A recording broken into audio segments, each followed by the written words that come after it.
So we just got new details on the Bricen Rivers case, this time involving what happened back in December here in Nashville that landed him in jail in the first place. The courts invited us to see the case file for the first time. In this case file, we have photos, videos, body camera footage, all of that. The problem here is that they wouldn't let us copy or duplicate any of this stuff. We couldn't take photos of it, we couldn't record some of the audio or anything. We could only take notes. And so what I'm gonna do is describe what was in the case file, if that makes sense. Now, what I'm gonna say is graphic, and at times it's gonna be hard to hear, but this is what is in the case file in the moment. In this file, we found 2 photos from Lauren Johansen in the hospital, and you know, her eyes were almost swollen shut. Her blonde hair that we've come to recognize at this point was red. I mean, it was caked in blood, but then she also had a gash, you know, pretty much right there on her forehead. So back in December, the 2 were at a bar here in Nashville, and at some point they decided to call it a night. They went back to their car. Bricen was driving. Meanwhile, Lauren was in the passenger seat.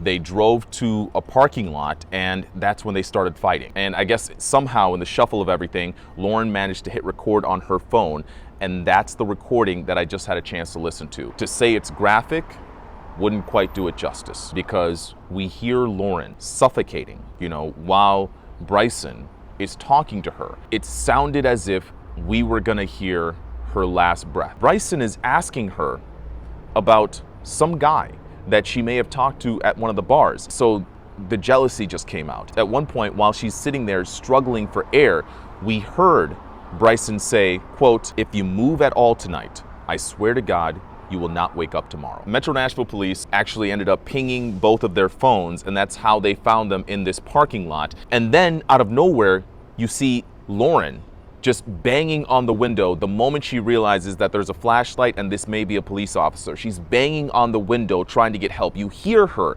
yelling for help. Police are now preparing for the worst, okay? They open up the door and Lauren darts out, all right? She's covered in blood. Meanwhile, Bricen is looking at the cops saying, "What's going on? What's happening?" As if he didn't know why they were there. Police take Bricen into custody while they're talking to Lauren, and she is just beside herself at this point. Now, fast forward to when Bricen is in jail. He calls Lauren at one point, and at first, you know, you can hear they're exchanging pleasantries.